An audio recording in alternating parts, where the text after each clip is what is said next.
Quero convidar os irmãos para ficarem em pé, para abrirmos a palavra de Deus. Num livro que todo mundo gosta de ler, Levítico. Se você é como eu, pelo menos uma vez na vida você já passou batido nesse livro. Esse eu vou pular. Ou então fez aquela leitura protocolar. Eu tenho que ler a Bíblia inteira. E alguns já dormiram lendo Levítico. Mas aqui tem revelação. Paulo diz a Timóteo que toda palavra é divinamente inspirada e útil. Então não existe uma frase na Bíblia que não pode ser pregada. Não existe uma frase na Bíblia que não tenha uma mensagem. E aqui em Levítico nós temos inúmeras mensagens. A grande dificuldade que muita gente tem é por não compreender que a Bíblia, uma boa parte, eu não sei dizer percentualmente, não sei se há esse número, mas uma boa parte da Bíblia, ela chega a nós através de figuras de linguagem, através de símbolos, para representarem uma verdade espiritual. Então precisa traduzir o símbolo e a figura de linguagem para entender qual é a mensagem. E a gente não conhece os símbolos, às vezes a gente se perde nessas figuras de linguagem, e por isso que fica desinteressante um livro como Levíticos. Mas quando nós entendemos toda a simbologia bíblica que está por detrás das mensagens, aqui ou à frente das mensagens de Levítico, nós começamos a perceber que o fundo dele é muito importante, é muito produtivo.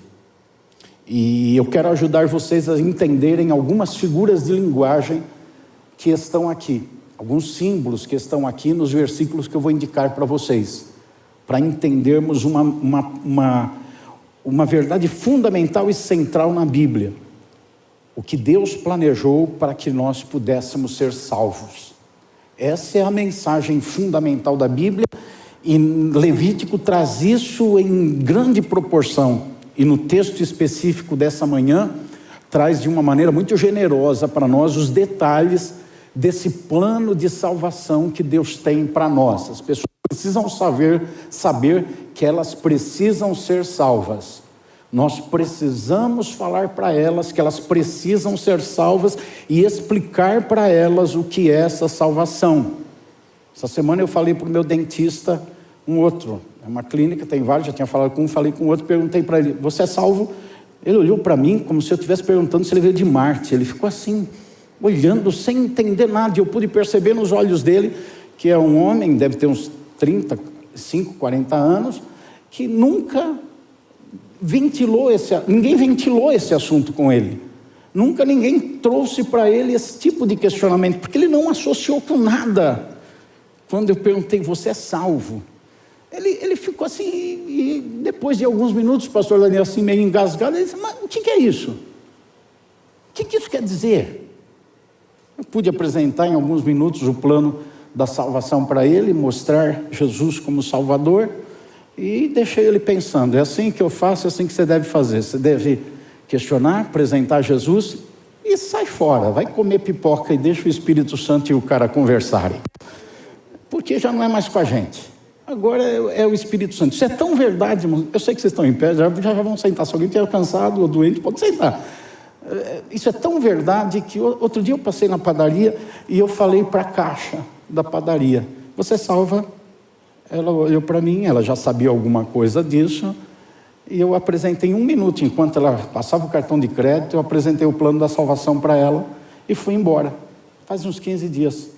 Essa semana, né, Leonor, acho que foi quinta-feira que nós fomos na padaria, ela fez questão de me chamar para a fila que ela estava, eu estava indo para o outro caixa, ela me chamou, não sei se o outro estava ocupado ou estava fechado, tinha alguém lá atendendo, mas me chamou para o caixa dela, e quando eu cheguei no caixa, ela falou, aquela pergunta que você me fez 15 dias atrás, irmãos. Aquela pergunta que você fez mudou minha postura. Eu comecei a ter comportamentos novos. Aí eu perguntei para ela, quais os comportamentos novos? Ela falou, fazia anos que eu não orava e eu comecei a orar. E já estou procurando uma igreja para congregar. Veja, fui eu? Não fui eu. Eu só perguntei se ela era salva e mostrei o caminho. Fui embora. E o Espírito Santo é que fez o resto. Eu fico imaginando o Espírito Santo à noite, na cabeça daquelas pessoas que ouvem esse tipo de pergunta ou coisas similares a essa, o Espírito Santo martelando verdades na mente delas. Mas a gente precisa pôr o Espírito Santo para trabalhar. Fala para o seu irmão, você tem que pôr o Espírito Santo para trabalhar, irmão. Se você não der matéria-prima, como que ele vai trabalhar? Eu fico imaginando se todo mundo aqui saísse daqui hoje, durante a semana, encontrasse as pessoas e perguntasse para elas, você é salvo? E depois, em 1 minuto, falasse para elas, se todo mundo fizesse isso aqui, com 5, 6, 8 pessoas durante a semana, gente, esse bairro, essa cidade ia completamente transformado, porque o Senhor ia promover um grande avivamento e salvação. O Espírito Santo ia trabalhar. Poxa, mas eu estou me prolongando nessa introdução da leitura para depois fazer a introdução da mensagem. Vamos lá para o texto? Levítico capítulo 13.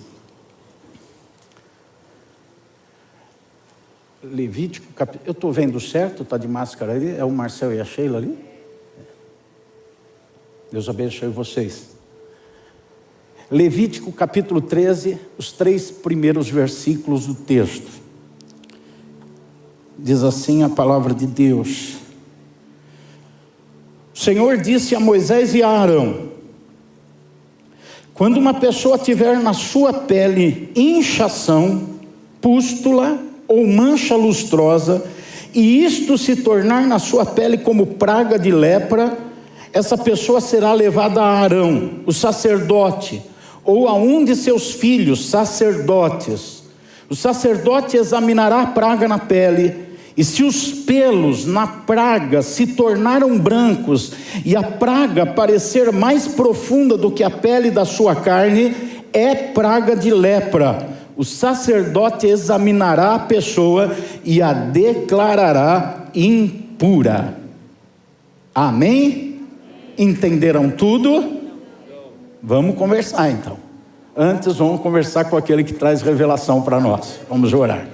Senhor nosso Deus e Pai, pelo poder do Espírito Santo, nós tomamos coragem para abrir a Bíblia nesse livro e olhar essa linguagem tão distante do nosso entendimento natural, para pedirmos ao Senhor que nos mostre as verdades espirituais aqui contidas, as verdades da revelação da Tua Palavra, que inspiraram homens a escrever dessa forma, e que o Senhor preservou essa inspiração e as Escrituras para chegar até a nós aqui nessa grande metrópole que é São Paulo, e ouvirmos essa mensagem, Senhor.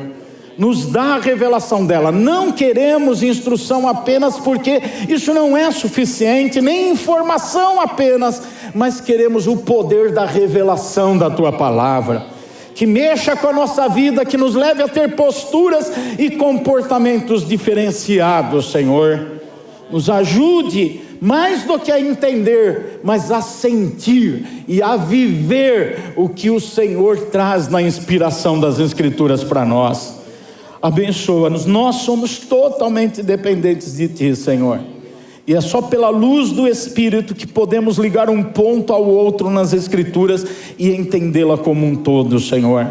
Por isso pedimos que o Espírito Santo nos ajude. A mim que falo, a quem ouve, a todos nós, nos ajude neste momento. Nós somos pessoas que estão desesperadas por entender a Tua Palavra, porque ela é suficiente para nos mostrar o caminho da vida, e queremos ser marcados pela Tua Palavra. Em nome de Jesus, amém. Graças a Deus. Podem tomar o seu lugar. Muito obrigado por essa atenção tão importante que vocês me dão. A lepra é a doença mais antiga do mundo. Já começa uma similaridade com o pecado. O pecado é o grande mal da humanidade, é o mal mais antigo, mais conhecido. O pecado é o primeiro elemento e se torna também o elemento mais danoso que existe na terra para destruir a felicidade plena para a qual o Senhor nos chamou. Jesus disse: eu vim para que vocês tenham vida com abundância, Não é uma vida mesquinha, uma vida qualquer, uma vida sem sentido, sem propósito. É uma vida plena, e o pecado é completamente destrutivo. E o que eu quero é demonstrar para vocês o poder destrutivo do pecado nessa mensagem, fazendo uma analogia com a doença que está nesse texto, a lepra, porque elas são similares. Muitas vezes, nos próximos minutos, vocês vão me ouvir dizer: assim como a lepra, o pecado é.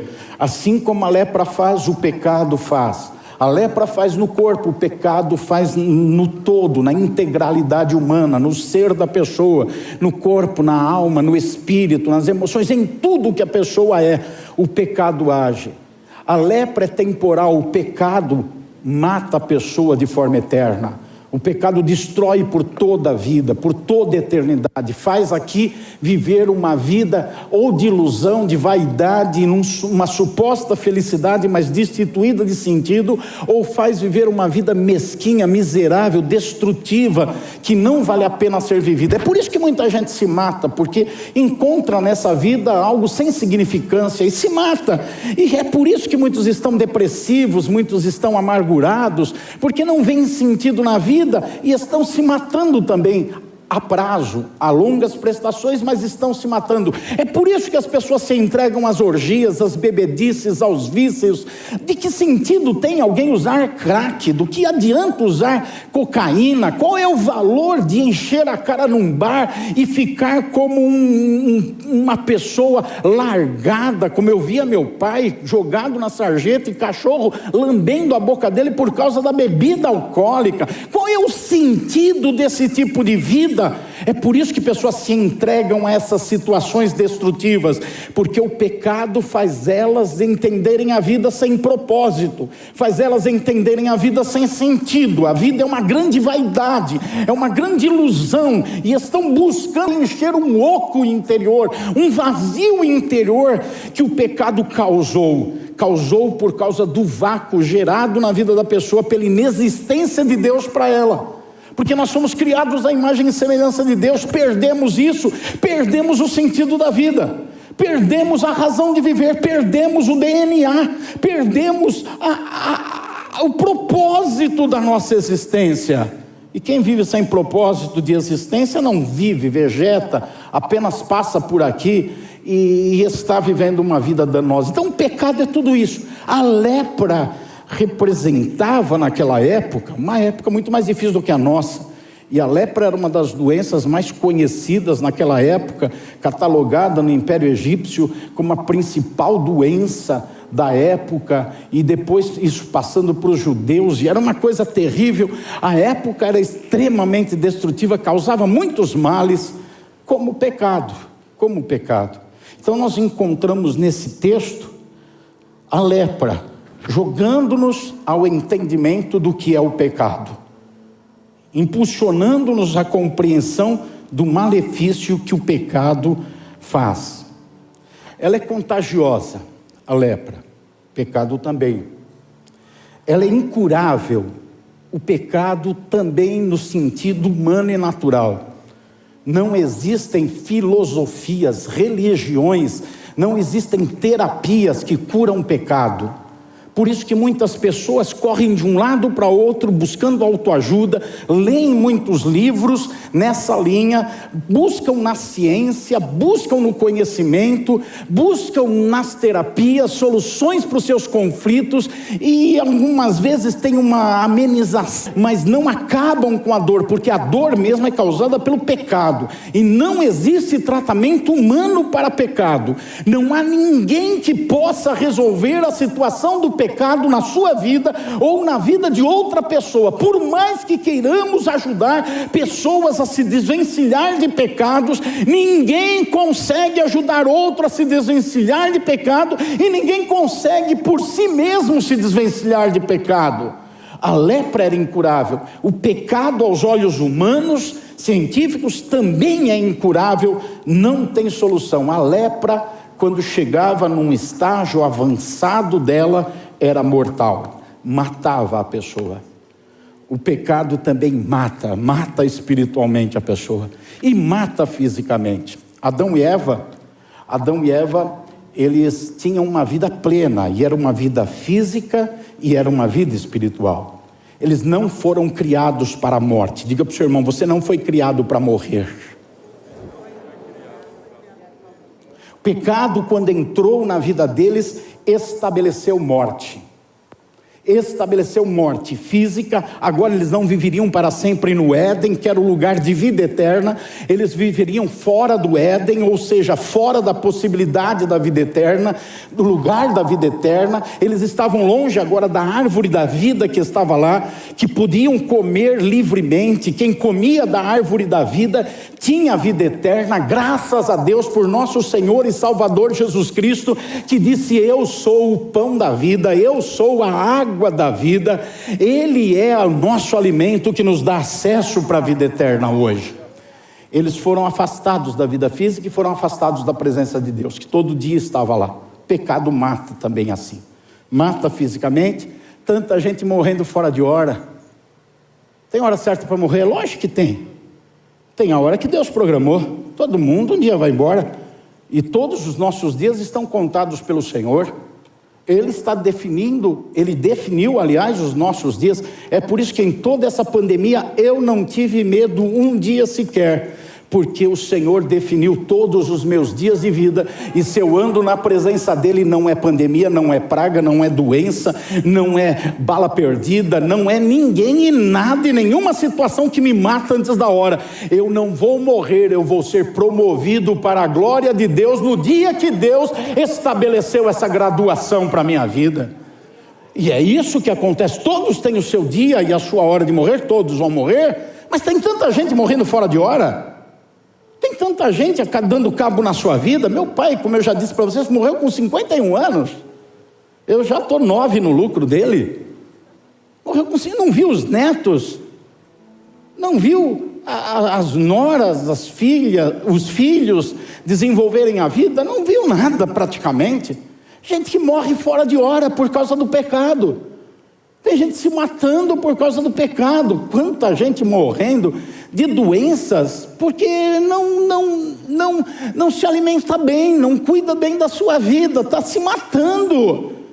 Porque sabe que precisa dar uma caminhada, mas pega carro para ir até a padaria e não faz nenhum exercício, está se matando. Não toma água, sabendo que tem que tomar água. Fala para o seu irmão: toma água, irmão. Quem está perto do Fabiano aí? Toma água, irmão. Então tem que tomar água. Sabe, não faz. Não atente contra a sua vida, cuide da sua vida. Quantas pessoas não arejam a mente, não arejam, enchem de mágoas, de angústias, de ranços, cheio de coisas interiores que não produzem nada, estão se matando, estão tomando veneno pensando que vão matar os outros, estão matando a si mesmos. Tem pessoas que estão acabando com a sua vida fora de hora. Por quê? Por causa do pecado. O pecado da desobediência a Deus, o pecado de não atender às recomendações divinas e às recomendações que Deus revelou aos homens. Tanta gente se matando no trânsito, se matando na destruição da sua moral com práticas pecaminosas, destruindo a sua vida, destruindo a sua família, e todos esses pesos vão tirando do corpo da gente energia, força e abreviando a vida. É por isso que a Bíblia diz que o justo terá vida longa na terra. Porque o justo é aquele que vive justificado por Deus, purificado dos pecados, abandona a vida de pecado, vive para Deus, abandona tudo aquilo que causa destruição, então vai ter vida longa. Tem gente que acha que a Bíblia diz: o justo terá vida longa, então nasceu uma varinha de condão, é um passo de mágica. Aceitei Jesus, estou perdoado dos pecados, agora vou viver 100 anos, 120 anos. Não é assim. O justo, ele vai ter vida longa porque ele aprende, fala para o seu irmão, a beber água. Ele aprende a caminhar, ele aprende a não ser glutão, ele aprende a cuidar da mente, dos pensamentos, ele aprende a amar, ele aprende a perdoar, ele aprende a ter uma vida leve, ele aprende a não viver estressado, ele aprende que não deve trabalhar mais do que deveria. Ele aprende que tem que ter tempo de descanso, de lazer, de família, de espiritualidade, reservar tempo para ficar no quarto secreto de oração. Ele aprende que precisa ler bons livros, ele aprende que precisa se aproximar de Deus, ele aprende que precisa da Bíblia. Ora, quando aprende tudo isso, o corpo vai rejuvenescendo. É por isso que eu sou esse garotão. O corpo vai rejuvenescendo, o corpo vai ficando bonito. É por isso que eu sou convencido. Quando aprende essas coisas, vai tendo vida maior, mais ampla, vida longa. O pecado tira tudo isso. O pecado tira a possibilidade de vida longa, traz morte, traz destruição. Então a lepra é contagiosa, é incurável, é mortal. Ela traz ainda hoje, que ela não está tão em voga hoje, mas na antiguidade, então por isso que eu uso um pouco o verbo no passado, ela trazia prejuízos estéticos. Fala para o seu irmão, se você se acha feio é por causa do pecado. A lepra deixava a pessoa com uma aparência não agradável. Aformoseia o rosto, e a alegria do Senhor é a nossa força, e nos regozijamos no Senhor e sempre no Senhor, e ainda que falte vacas nos currais, faltam as ovelhas, falta o fruto da videira, vamos nos alegrar no Deus da nossa salvação, pela salvação que Ele nos deu. Isso enche o nosso coração de alegria, e a gente fica bonitão. Então quem se acha feio é por causa do pecado. Você é feio por causa do pecado. Porque se você abandonar o pecado, vai ser bonito que nem eu. Até eu vou rir. Vocês não precisam rir, mas eu vou rir. Vai ser bonitão, porque abandonou o pecado. A lepra prejudicava a estética das pessoas. O pecado amarga o rosto, deixa feio. Melhor tratamento de estética é usar um creme chamado o sangue do Cordeiro de Deus, que tira o pecado do mundo. Melhor tratamento de estética para ficar bonito, bonita. Isso traz prejuízos emocionais. A pessoa se sente incomodada. Você já teve alguma coisa que você se sente incomodado? Você venceu o desodorante. Você já venceu o desodorante alguma vez e você percebeu? Aí você passa dos outros meio de lado, você fica incomodado, você fica... emocionalmente você não fica legal. Será que estão sentindo esse negócio? Você já sentiu bafo na tua boca? Coisa horrível, nojenta. Traz prejuízo emocional. A pessoa fica meio emocionalmente abalada. A lepra trazia prejuízo social. Os leprosos não podiam se relacionar com os outros. O pecado gera isso. O pecado gera isolamento, distanciamento. Pessoas em pecado, a primeira coisa que eles fazem no campo espiritual é se afastar da igreja. As pessoas que vivem do pecado. E quando eu digo se afastar da igreja, eu não digo dos cultos.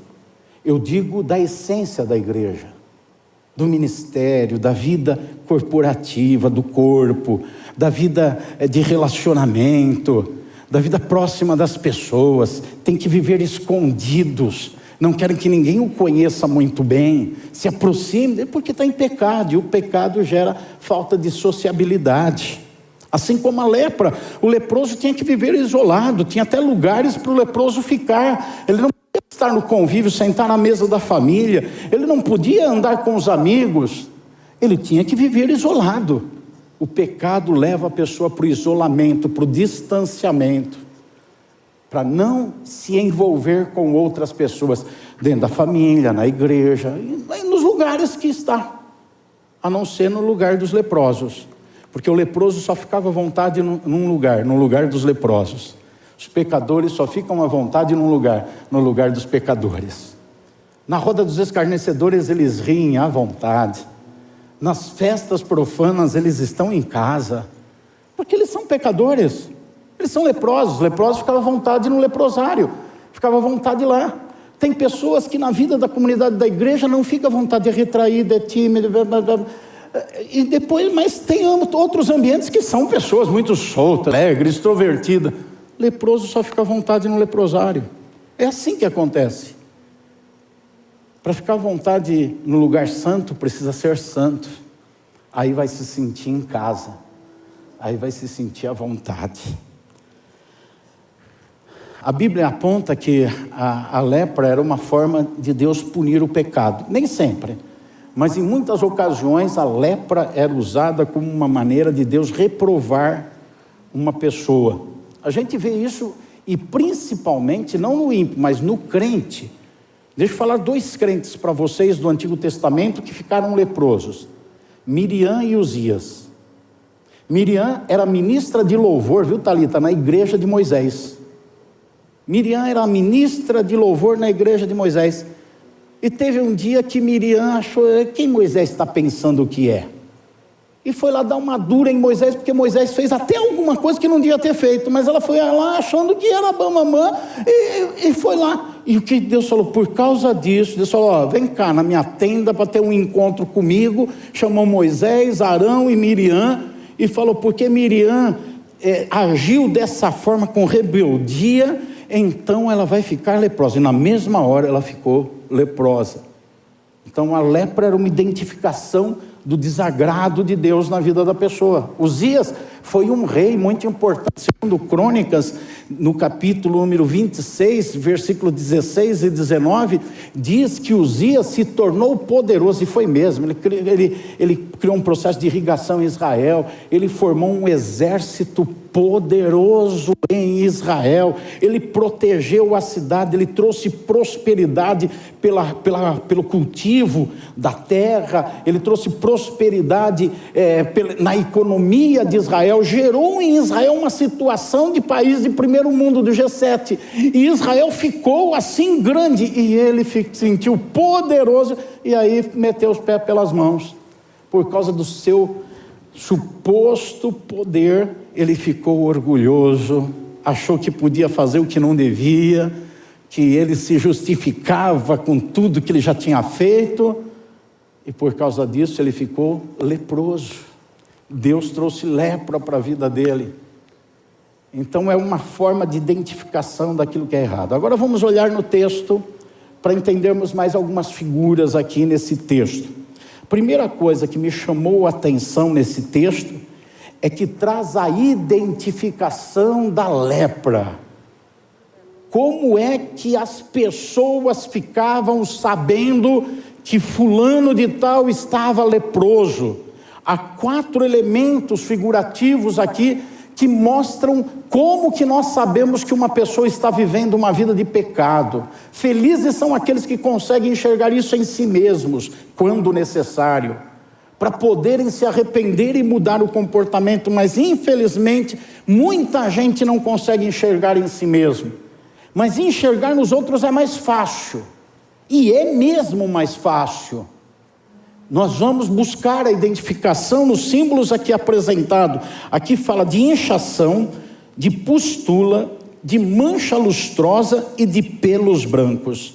Fala 4 coisas que através dessas 4 situações alguém identificava, e não era qualquer um que identificava, tinha gente certa para identificar. A Bíblia diz que o sacerdote é que identificava. Então tem que tomar muito cuidado para ficar identificando o pecado na vida dos outros. Deus estabeleceu quem é que deve listar o pecado. Para quê? Para poder trazer o tratamento adequado, porque Deus não quer matar ninguém por causa do pecado, como não era ideia de Deus matar ninguém por causa da lepra. Então é necessário identificar para tratar. Temos 4 elementos que identificam a lepra. Cada um deles traz um símbolo de como identificar o pecado. Aconselho os irmãos a aplicarem na sua vida, para identificarem o pecado. Aconselho a quem Deus separou para isso, a identificar na vida de outros, para poder ajudar outros a serem curados do pecado. Vamos olhar esses 4 elementos. É simples a identificação do que diz. Inchação de pele. Pele ficava inchada. Vocês já ouviram falar, ou já falaram assim, aquela pessoa está tão inchada, né? Ou porque está com muito dinheiro, ou porque graduou, ou porque tem 2, 3 diplomas, ou porque fez uma coisa bem feita. Tem pastor que fica inchado porque pregou bem, tem gente que fica inchado pelo tempo que orou, tem gente que fica inchado porque ganhou uma alma, tem gente que fica inchado porque foi promovido no trabalho. Já ouviram esse termo assim? A pessoa está inchadão, né? O que quer dizer isso? Orgulhoso, soberbo, arrogante, se acha. A pessoa que tem essa postura, é bem provável que ela está com lepra, com a lepra espiritual, a lepra do pecado. Qualquer coisa melhor que ela faz, ela já vai lá no Facebook, eu.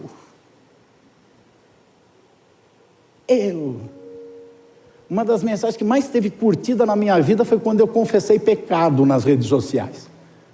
Porque as pessoas não veem isso. Eu não matei ninguém, tá? Não traí a Leonor. Pecado, eu já até confessei aqui de púlpito, eu só pregava no púlpito. E Deus me falou que estava errado, eu tenho que pregar em toda parte. Aí eu comecei a pregar em todo lugar que vou. Então, o dia que eu confessei isso na rede social, 15 mil visualizações. Quando eu coloco alguma coisa bonita que eu faço, tem 2, 3 lá. As pessoas estão cansadas de gente orgulhosa, gente leprosa. O orgulho é a primeira identificação do pecado, inchação de pele. Diz o texto, versículo 2: quando uma pessoa tiver na sua pele inchação, vocês vão ver um pouco mais para frente que tem um procedimento a fazer quando se identifica, mas o que está em evidência agora, nesse momento da mensagem bíblica, é a identificação da lepra, a identificação do pecado. Então, orgulho. Fala para o seu irmão, cuidado com o orgulho, irmão. Tem gente que é orgulhosa por ser humilde. Né? Tem gente que é orgulhosa por ser humilde. Aquela historinha antiga que já contei para vocês, muitos não ouviram, não sabem, outros não lembram, do pastor que ganhou uma medalha de honra ao mérito pela sua humildade, e depois no outro domingo a igreja tirou dele a medalha, porque ele só andava assim agora com a medalha. Então tem gente que é orgulhoso por ser humilde. Então o orgulho é um negócio terrível, busca a exaltação humana. A Bíblia está cheia de doutrina, cheia de exemplos de gente orgulhosa. Chega um ponto trágico da Bíblia dizer assim, que Deus resiste ao soberbo, ao orgulhoso. Ou seja, pode orar, jejuar, falar, fazer coisa boa, Deus resiste. Pode ficar o dia inteiro jejuando, clamando com as mãos levantadas, ajoelhado com as mãos levantadas e jejuando o dia inteiro. Eu não conheço ninguém que fez isso na vida, na história. Mas pode ficar assim, Deus não vai dar atenção, porque é orgulhoso. E Deus resiste ao orgulhoso. A pessoa soberba, cheia de si, orgulhosa, Deus cria uma barreira com ela. Ou melhor, ela cria uma barreira com Deus. Deus resiste ao soberbo. A soberba, diz Provérbios, precede o quê? A ruína, a queda. A pessoa que se exalta vai sofrer na vida, vai ter problemas. A pessoa orgulhosa vai ter problemas. Bar com ela, se ela não se arrepender. O orgulho é terrível.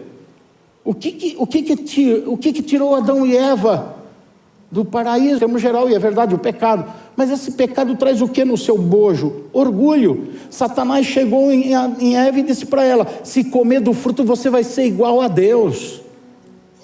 Você vai ser, o que nasceu nela? O desejo da soberba. Eu quero ser maior, eu quero ser grande, eu quero ser mais do que sou. Eu quero ser Deus.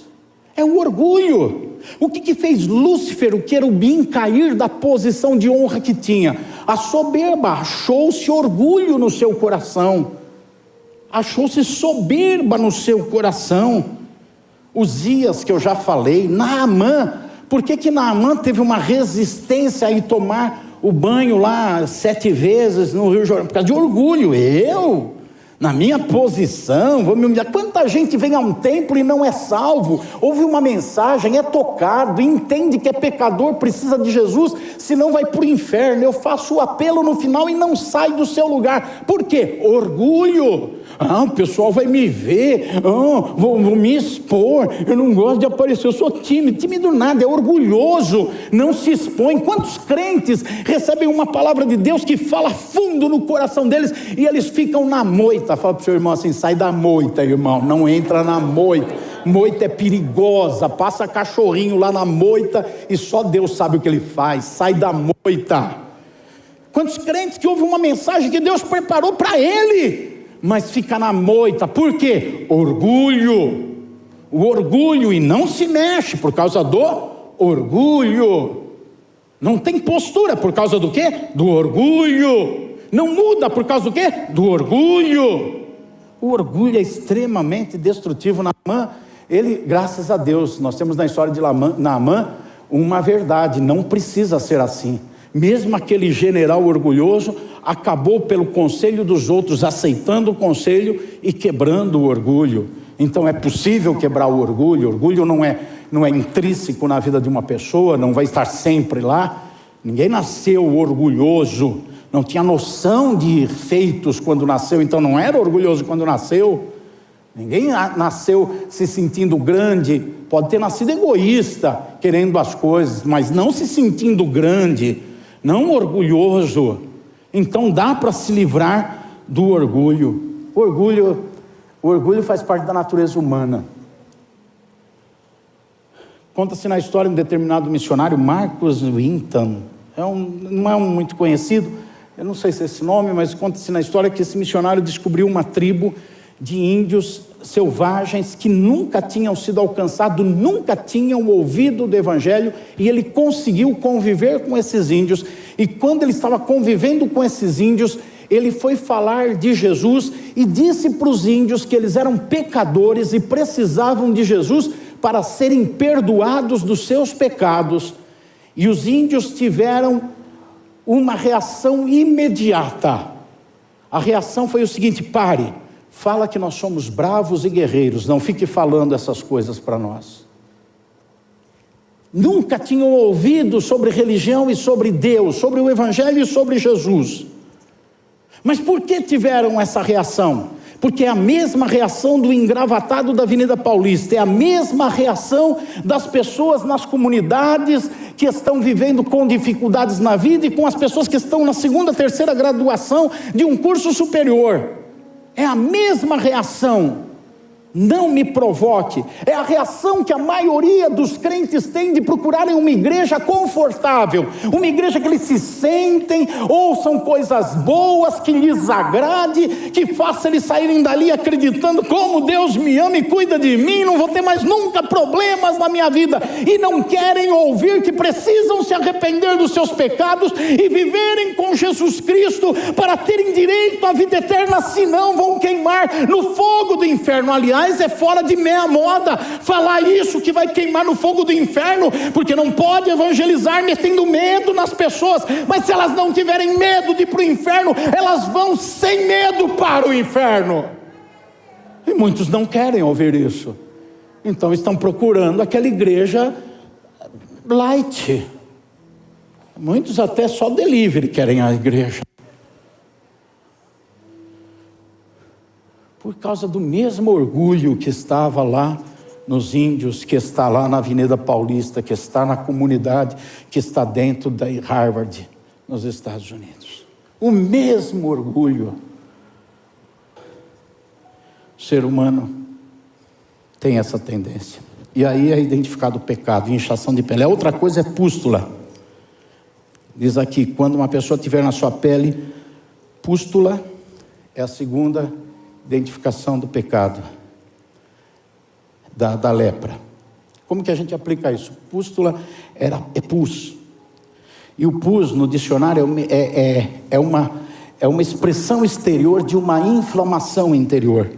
Então dentro da pessoa tem uma inflamação que sai para fora em forma daquele negócio gosmento que é o pus.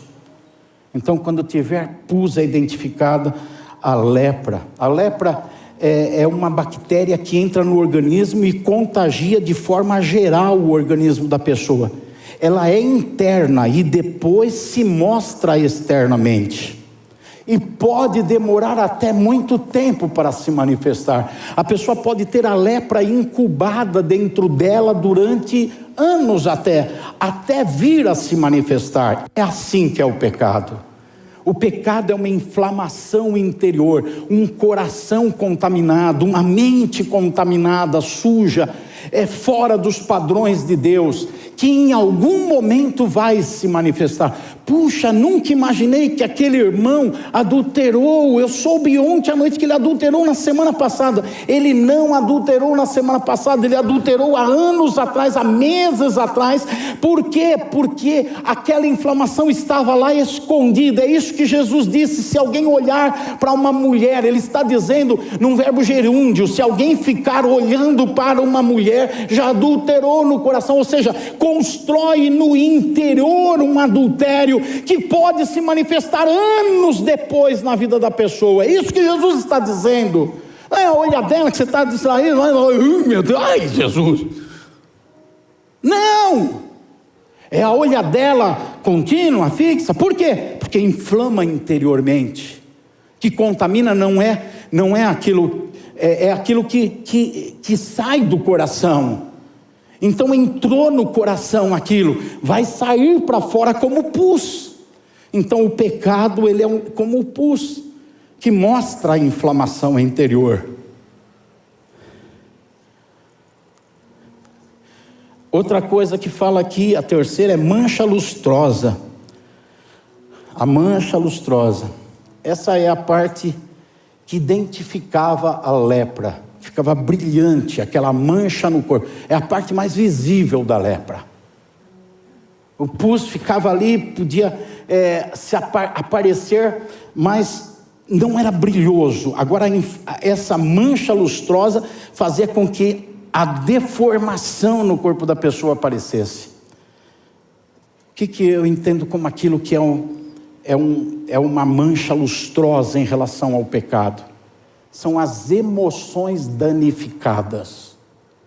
Quando emocionalmente a pessoa está danificada, sabe aquela pessoa que não tem controle sobre si, aquela pessoa ou que ama demais ou ama de menos. O que é amar demais? Aquele amor cego, aquele amor que não é justo, aquele amor que folga com a injustiça, aquele amor que é partidário, aquele amor de uma mãe pelo filho, que o filho faz errado e não é errado, ou é menos errado do que o filho da outra fez. É uma pessoa de emoções desequilibradas, uma pessoa que qualquer coisa já está estressada, já está raivosa, já chuta o pau da barraca, já briga, já grita. Isso é uma pessoa com emoções doentes. Uma pessoa com emoções doentes é como uma mancha lustrosa, fica bem visível. Fala a verdade, a gente não identifica fácil uma pessoa desequilibrada? Não é fácil identificar? Quando uma pessoa perdeu o controle, perdeu o equilíbrio, fala, responde, age de uma maneira desconexa com um padrão mínimo de sociabilidade, de decência, de moralidade, de ética, vive assim, fala e faz as coisas de uma maneira descontrolada.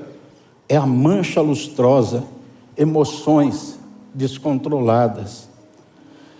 E por fim, o último símbolo aqui que representa a lepra são os pelos brancos.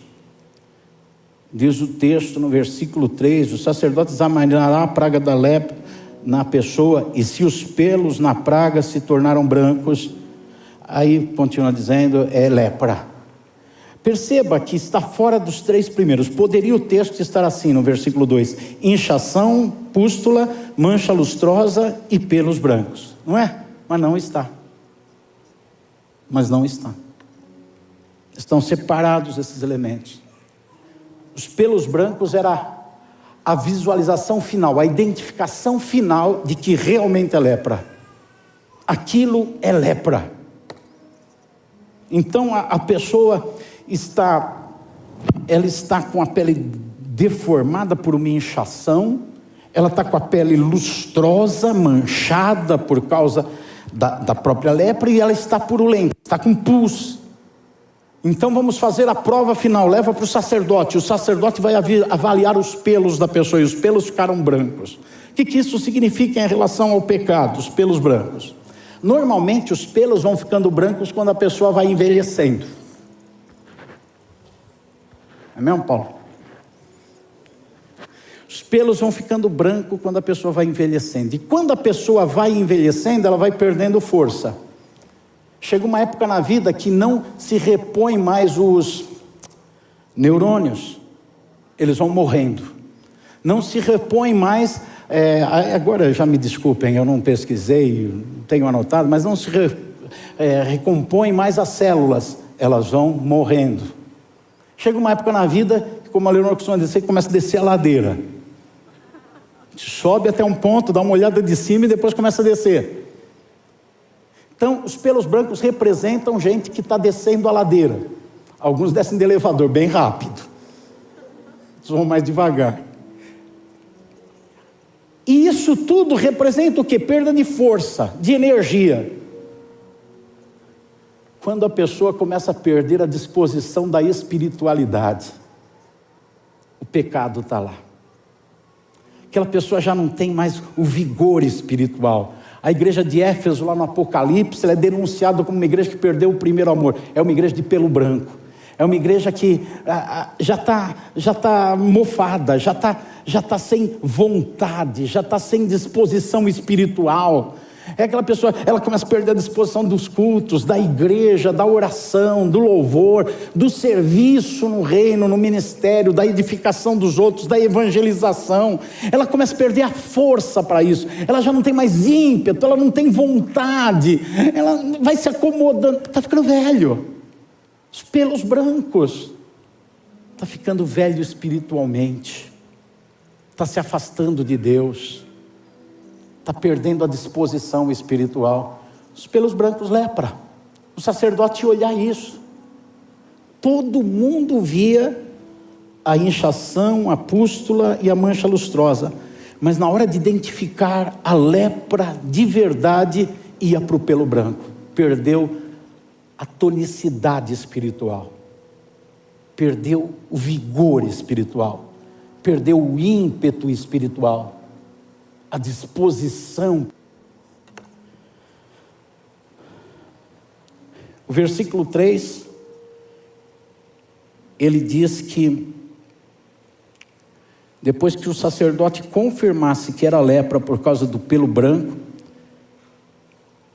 depois de examinar a pessoa, iria declarar que ela era impura. O versículo 3 termina assim: declarará impura. Declarar uma pessoa impura automaticamente significava isole a pessoa.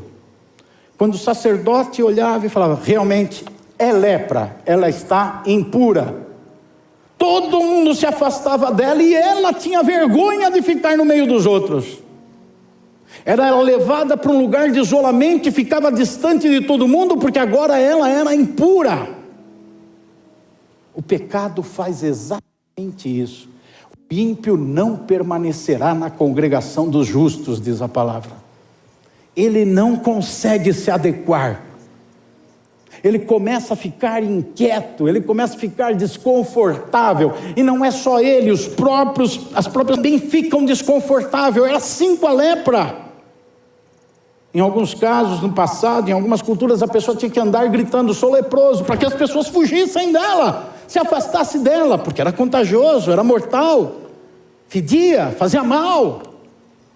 Então, quando a pessoa ficava leprosa, se isolava. Quando a pessoa está em condição de pecado, ela se afasta, ela se isola, ela se distancia de quem não está nessa condição de lepra, de pecado. Era prejudicial para a sociedade o convívio dela, por causa do contágio. Olha o que a Bíblia diz, alguns textos fortes, irmãos. São muito fortes esses textos. Nós que somos uma comunidade de amor, que temos que amar acima de tudo, e esse é o mandamento. E o mandamento nunca deixa de ser mandamento. Tem que amar até os inimigos. Mas olha que texto forte, que não fui eu que escrevi. Não acreditem a mim. 1 Coríntios capítulo 5, versículo 11. Mas agora, escrevo a vocês que não se associem com alguém que, se dizendo irmão, for devasso, avarento, idólatra, maldizente, bêbado ou ladrão. Nem mesmo comam com alguém assim.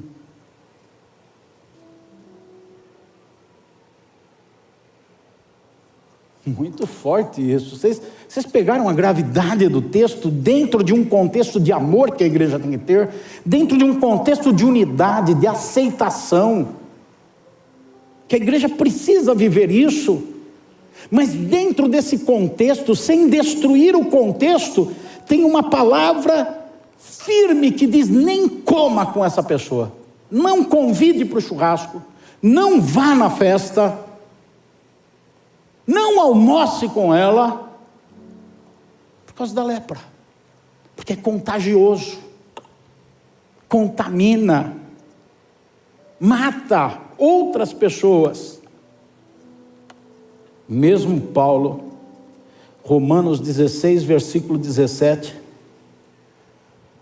ele diz: irmãos, Romanos 16, 17, irmãos, peço que notem bem aqueles que provocam divisões e escândalos, em desacordo com a doutrina que vocês aprenderam. Afastem-se deles. Afastem-se. Tem gente que quer comer na mesa do Senhor, quer participar das festas de amor, mas está leproso.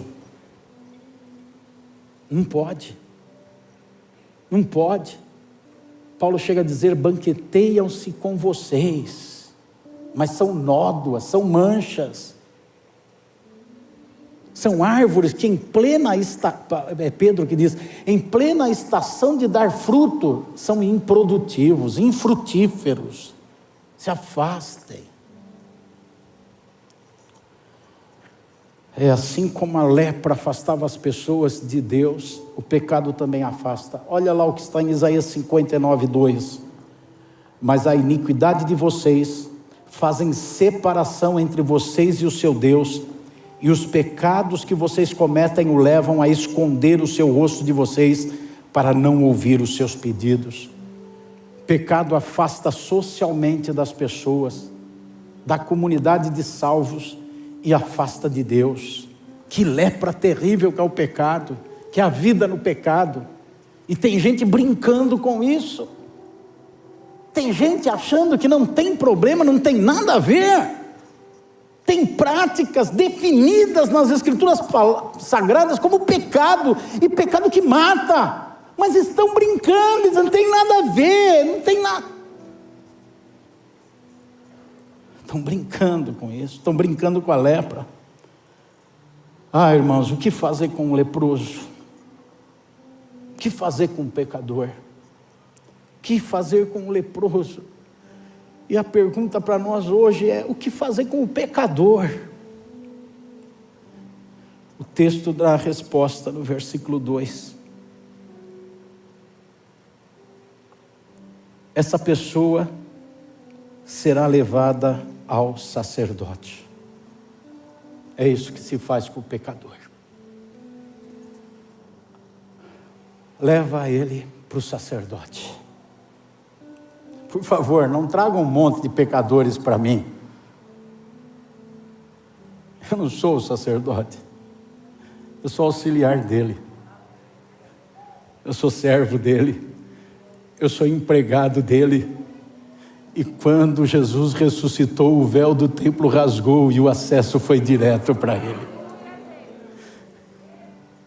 Não há mais nenhum mediador entre Deus e os homens, porque nenhum nome foi dado para mediar entre Deus e os homens. Não seja daquela pessoa que fica querendo justiça, levando o pecador ao sacerdote. Na verdade, é o auxiliar do sacerdote. Leve o pecador ao sacerdote. Ele é o único que sabe identificar corretamente a lepra. Ele é o único que sabe dar o tratamento adequado para a lepra. O sacerdote. O sacerdote é quem faz mediação. E a Bíblia diz que nós temos um sumo sacerdote diante de Deus que intercede por nós de dia e de noite. O sacerdote é aquele que está diante do Pai, limpando a barra dos pecadores, arrancando lepra dos pecadores, lavando da lepra e desfazendo todo efeito da lepra. É o sumo sacerdote. Hebreus capítulo 7, versículo 22 diz: por isso mesmo Jesus se tornou fiador de superior aliança. Versículo 24: Jesus, no entanto, porque continua para sempre, tem o seu sacerdócio imutável. E versículo 25: por isso também pode salvar totalmente os que por ele se aproximam de Deus, vivendo sempre para interceder por eles.